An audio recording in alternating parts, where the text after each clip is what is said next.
personal preference is to begin on the floor versus in a plank position. We're going to begin with the hand in a 90-degree angle at shoulder height, so not higher than the chest or lower than the chest.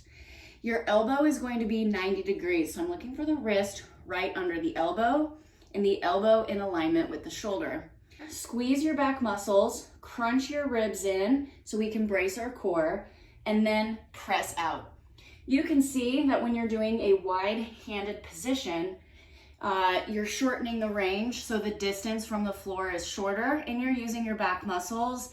That makes the wide-handed push-up a little easier than the other two we're about to discuss. The standard hand position is going to be hand placed right at the chest where the ribs are, and your elbow still 90 degrees where your hand is right underneath the elbow. So the common fault for this particular one, people tend to have their hands a little bit higher, like at their chest. And so we want it to be at the ribs, 90 degrees. Squeeze your shoulder blades back, elbows pinch into the body. This is a huge one. Crunch your ribs in so we can engage the core, and then press out. When you come back down, similarly, you're not off of the movement, meaning like you're not resting. You want to squeeze your elbows in on the way down as well. For the narrow hand placement, this one's more difficult, and we're going to start on our knees. You're going to have your hands kind of make this spade shape. And I generally will have my pointer fingers and thumbs nearly touching. From there, I want my hand to be right underneath the shoulder. Crunch your ribs in because core strength is very important for all three, but especially this one. Neutral head, so I'm not trying to look at the camera while I'm talking. All right, and then now from here, core strength is so important. So crunch your ribs in as you descend.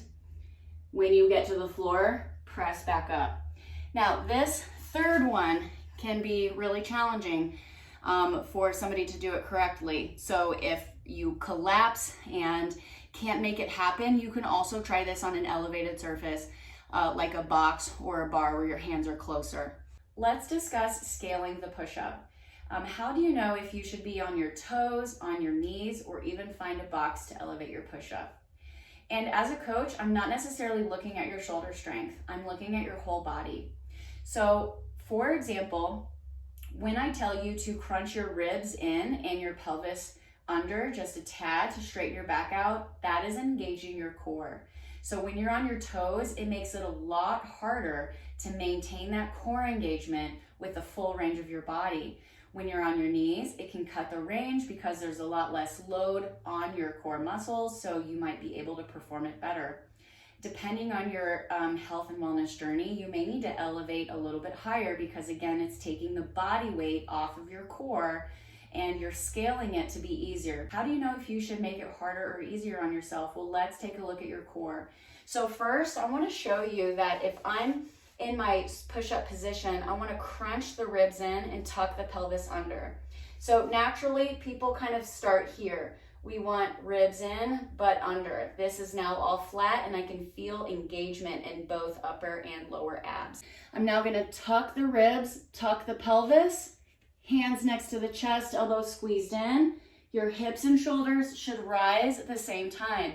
My thighs are completely off of the floor. So how do we know if this is too hard for us?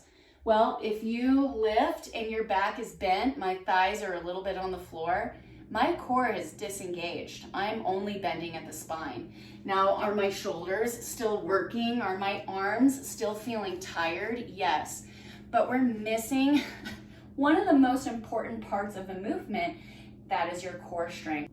The next fault is the chicken wing of the elbow, but it's not about the elbow, it's about the shoulder. So if I'm in my standard push-up, if my hands are at my chest height, it's one of the reasons why the elbows want to flare out. But let's bring my hands to a good position right next to the chest.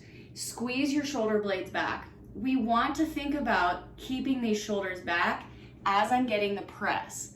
What we don't want is for the shoulders to gather in, because when the shoulders go in, the elbows go out, right? Shoulders in, these elbows chicken wing, right?